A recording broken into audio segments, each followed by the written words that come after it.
Саламатсыздар ма студенттер? Бүгінгі біздің сабағымыздың тақырыбы онкологиялық жаңа түзілулердің пайда болуы, қартаю үрдісі туралы теориялар.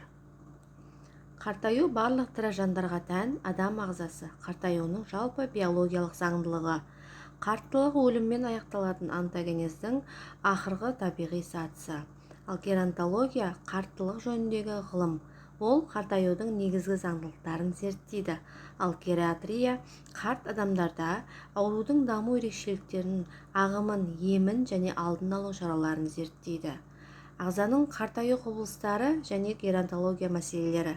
Қартаю барлық тірі ағзаларға тән жалпы биологиялық құбылыс болып саналады. Қартаю онтогенез қорытындысы ағзада ерекше құрылымдық, қызметтік және биохимиялық өзгерістердің пайда болуымен сипатталатын құбылыс. Қартаю проблемаларын зерттейтін ғылымды геронтология деп атайды.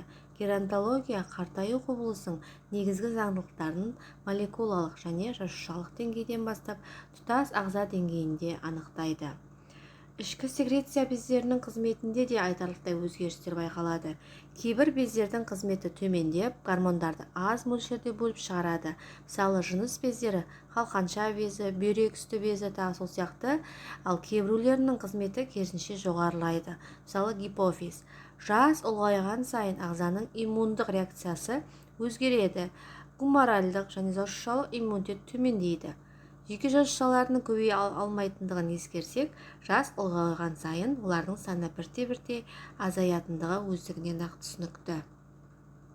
Ағзаның қартаюы кезінде тұқым қуалаушылық ақпараттың құрылысында да қызметінде де өзгерістер болатыны анықталды.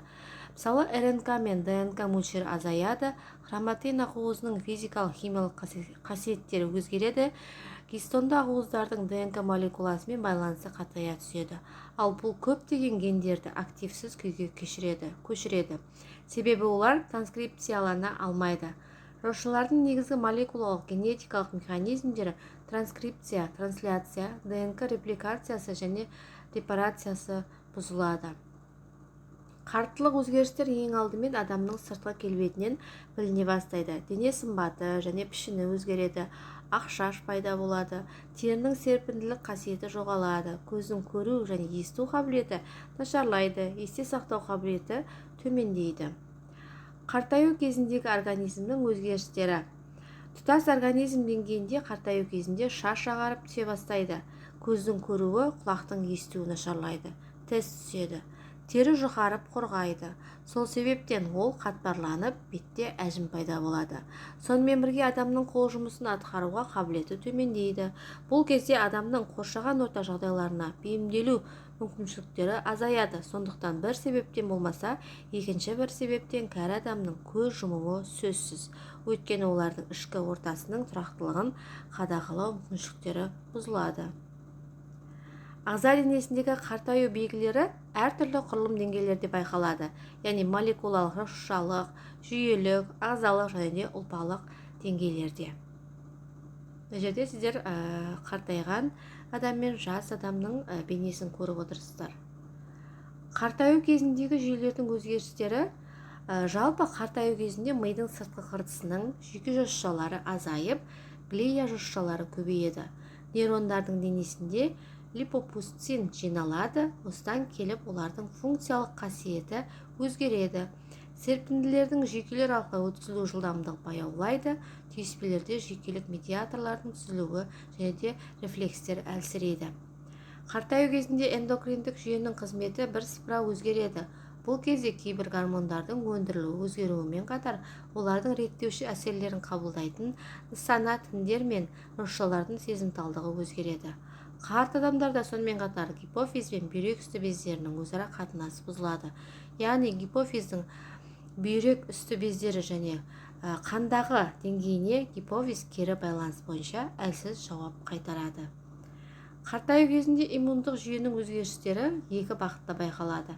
Яғни бөтен антигендерге организмнің жауап қайтару қабілетінің төмендеуінен және де организмнің өзінің меншік тіндерінің антигендеріне қарсы иммундық дамуымен байқалады. Бұл өзгерістер лимфоциттердің плазмалық жасушалардың қалыпты мөлшерінде және қанда иммуноглобулиндердің әдеттегіден артық болуымен қабаттасады. жасы ұлғайған адамдардың қанында аутоантиденелердің мөлшері артады. Қарт адамдарда жиі кездесетін жұқпалар, өспе-өсуіне бейімділік, қарттық амилоидоз, қан тамырларының артеросклерозы немесе басқа аурулар, кейбір ми бүліністері, ұйқы безі мен қалқанша бездің бұзылыстары аурулардың тағы басқа даму негізінде осы иммундық жүйенің жасқа байланысты өзгерістері жатады. Қартаюдың бұл көрінісі ретінде организмде дәнекер тіндердің артық өсіп-өнуін айтуға болады. Осыдан өкпеде, жүректе, бауырда, бүйректе тағы басқа ішкі ағзаларда дәнекер тіндер артық өсіп, коллаген тіндер көбейеді. Керісінше оларда серпімді талшықтар азаяды.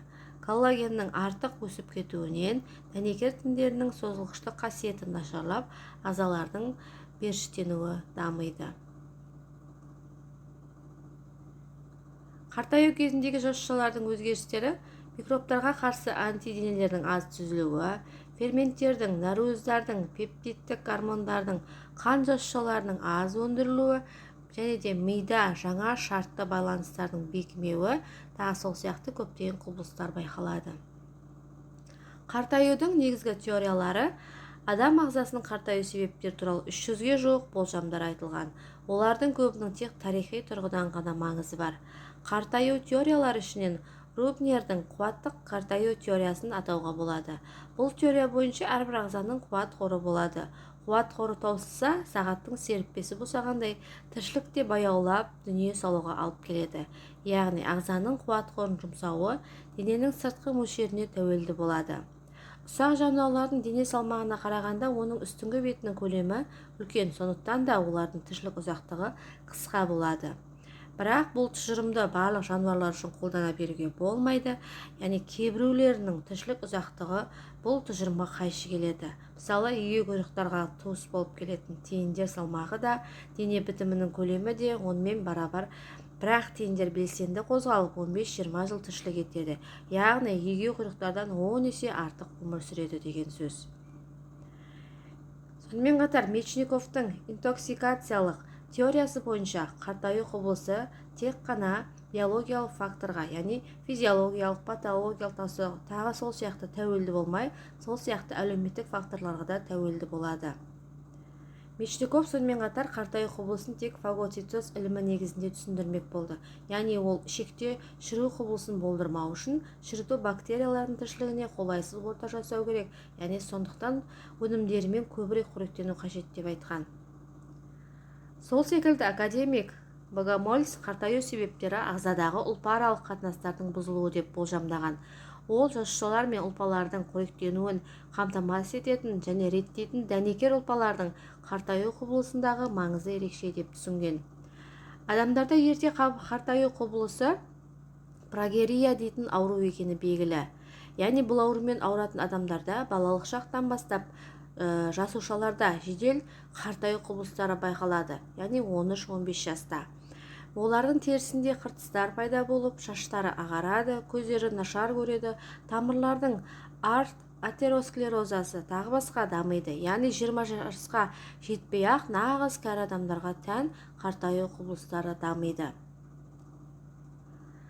Қартаюдың алдын алу, өз басының гигиенасын сақтау, дұрыс нәтижелі қоректену, жұмыс пен демалысты нәтижелі пайдалану, дене қимылының белсенділігі, зиянды әуесқойлықтан аулақ болу, дене шынықтыру және де өмірден үйренген және қалыптасқан тіршілік шараларын сақтау және олардан ауытқымау. Мына жерде қартаю белгілері бар. Көрініс: әдемі қартая білуде өнер, жаттығу жасап, денемізді шынықтырып жатырмыз. Яғни қорыта келе, қартаю және ұзақ өмір сүру мәселелері барлық уақытта ғалымдарды ойландырып келген мәселе. Қарттылық өзгерістер ең алдымен адамның сыртқы келбетінен біліне бастайды. Дене сымбаты және пішіні өзгереді, ақшаш пайда болады, терінің серпімділік қасиеті жоғалады, көздің көру және есту қабілеті нашарлайды, есте сақтау қабілеті төмендейді. Назар аударғандарыңызға рахмет.